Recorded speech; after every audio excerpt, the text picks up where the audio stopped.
not do that. He's a gold medalist engineer from MIT Pune.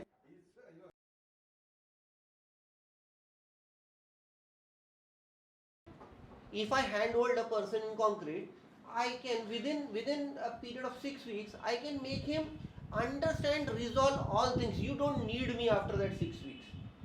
So this is the capacity of civil engineers to grow.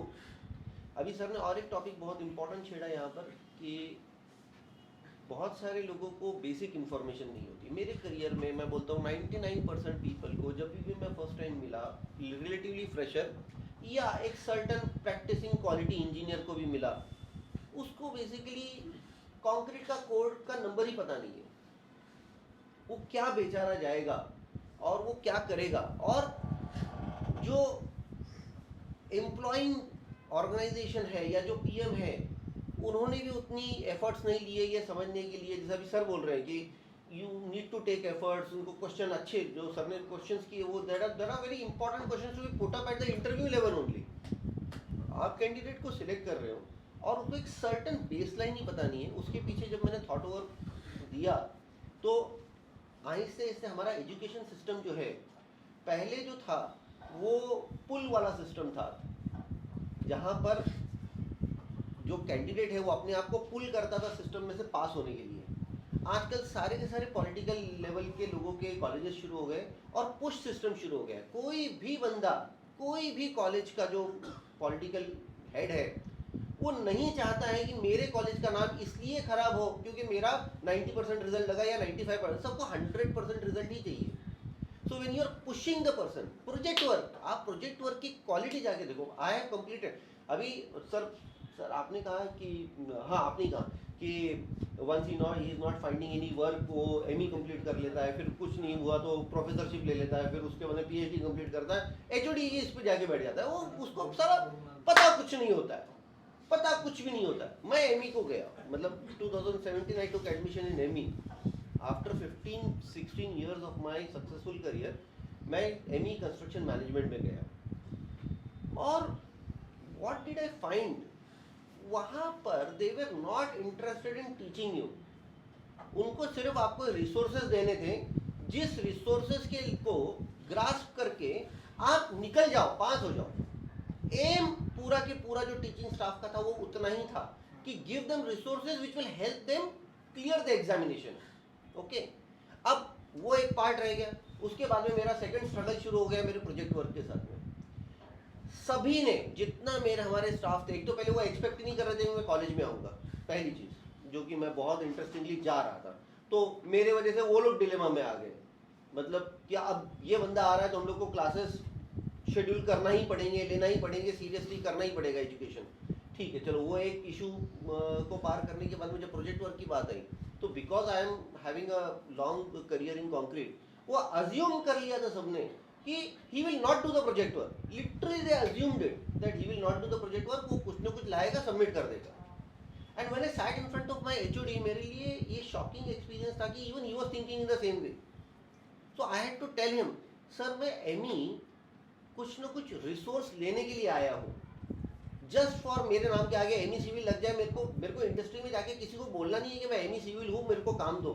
लोग मेरे को as a concrete consultant पहचानते हैं और ऊपर वाले की रहमत है कि मेरा ठीक ठाक चल रहा है. So I don't need a degree to earn a better wage. उसके बाद में I said him that why I came to construction management. Construction management का बेसिकली अल्टीमेटली गोल क्या है? Ultimate goal is to achieve the sustainability of the industry. और मेरे को ये एक आइडिया रिपोर्ट करते हुए जो किसी 1000 CR की, मतलब if you write down a case study, तो मेरे को एक पर्टिकुलर केस स्टडी लेनी है जिसमें एक 1000 CR की कंपनी है, जिसमें कम से कम 1000 एम्प्लॉइज हैं.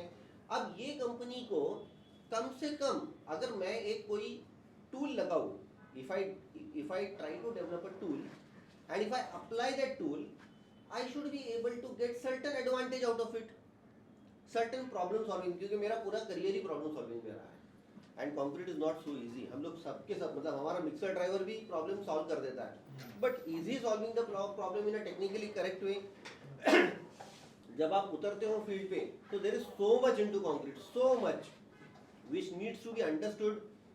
आप मतलब we सबसे बेसिक प्रॉब्लम तो हम लोग एक ही सिंगल मिक्स डिजाइन करते हैं. एंड व्हाट आई से is you should design for every season. आप जब तक कि हर सीजन के लिए सेपरेट डिजाइन नहीं करोगे, आप उस सीजन को जस्टिफाई नहीं करोगे आपके कंक्रीट को उस सीजन के लिए. सो यू और हम लोग उससे भी बड़ी एक गलती करते हैं कि बाहर की लैब पर डिपेंडेंट हो जाते हैं. कोई भी लैब आपको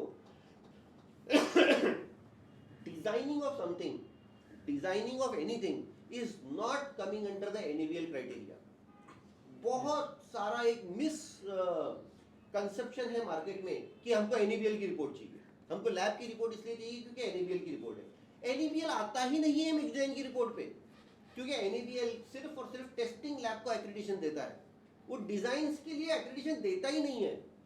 सो और कहीं पर भी कोड्स में डिजाइन आपने बाहर से लैब से लेना है ये लिखा ही नहीं है. And we do that biggest blunder कि हम लोग एक लैब से लेते हैं डिजाइन, उनको घंटा कुछ पता नहीं होता है, कुछ भी नहीं पता होता है कि हमारी वर्किंग कंडीशंस क्या है.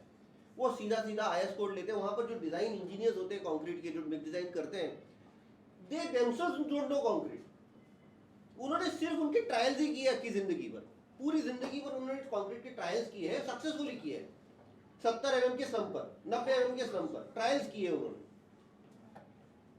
साइड पे आप देखो, आप 120 के नीचे सारा कंक्रीट ही कर नहीं सकते हो. वो सेल्फ कॉम्पिटिंग कंक्रीट तो दूर की बात रही. आप 120 के नीचे मेरे को कोई भी पंप ऑपरेटर को कंक्रीट को पंप करने के लिए बोल दो, पंप नहीं होगा. अरे वो होगा नहीं, वो तो छोड़ो, वो करेगा नहीं, वो आपको गाली दे देगा. और आपकी मिक्स डिजाइन में जाके देखो 120 पर आपका कंक्रीट है क्या? आपका कंक्रीट जब मिक्स डिजाइन के पेपर पर ही 120 का नहीं है, तो आप जब 120 का कंक्रीट कर रहे हो वहीं वो टेक्निकली रॉन्ग हो गया. सो इतनी सिंपल चीजें जो है, ये जब आप ऑन साइट बहुत सारे परम्यूटेशन कॉम्बिनेशंस अप्लाई करते हो, वहीं पर जाके वो सक्सेसफुल होता है. Come back to my project work.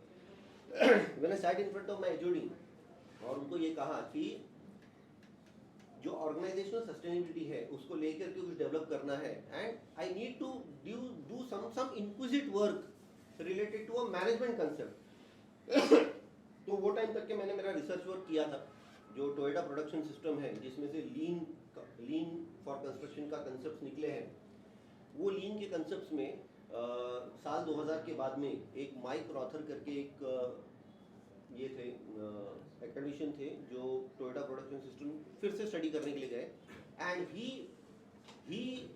Coined a term of improvement काटा.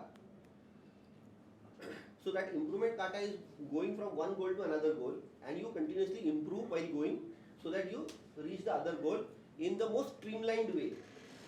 अभी मैंने मेरा पूरा फोकस प्रोजेक्ट वर्क का मेरा वो इस पर किया कि माइक रॉथर ने जो इम्प्रूवमेंट काटा बताया है कि ये पॉइंट से ये पॉइंट पे जाने के लिए जो फ्लक्चुएशंस है, उसका जो स्टैंडर्ड डिविएशन है, can I develop a tool to reduce that standard deviation. And literally my HOD was shocked कि रियाज हम लोग ये कर क्या रहे हैं. एंड उसी मोमेंट उन्होंने कॉल किया जो हमारे ME के जो कोऑर्डिनेटर थे कि only his project will be under me, rest all projects you do it distributed to other teachers, other professors. And वो प्रोजेक्ट हम लोग ने सक्सेसफुली किया. We only achieved 0.25% advantage of the turnover, सिर्फ 0.25% of the turnover. But that was a big step when you run the tool and you achieve 0.25% of the turnover. अब हम लोग अगर इसको टर्नओवर के लेवल पे देखेंगे तो सच में ये बहुत कम लगता है, 0.25% ऑफ द टर्नओवर. बट अलग अलग कंपनीज का प्रॉफिट मार्जिन अलग अलग होते हैं. किसी के 10% होते हैं, किसी के 15, किसी के 20, किसी के 40 होते हैं. So if you calculate that 0.25% of the turnover with respect to the profit margin, से आपको समझो, मान लो आपका 10% प्रॉफिट है, 10% अगर प्रॉफिट है तो 0.25% of the turnover becomes 2.5% of the profit. So your profit increases by 2.5%, and that was my biggest conclusion कि हम लोग ठीक है, we are only achieving 0.25% of the turnover, क्योंकि हम लोग on the basis of turnover उस वैल्यू को डिफाइन कर सकते हैं, जबकि प्रॉफिट के बेसिस पर वी डोंट नो कि कंपनी का प्रॉफिट कितना है, कोई 10% पे काम कर रहा है, कोई 20 पे, कोई 30 पे, कोई 40 पे. So instead of defining the advantage on the basis of profit, we defined it on the basis of turnover. So मेरा इतना ही है कि हम लोग जब इंजीनियर्स की बात कर रहे हैं तो इंजीनियर्स मल्टीपल स्केल पर, मल्टीपल लेवल्स पर है.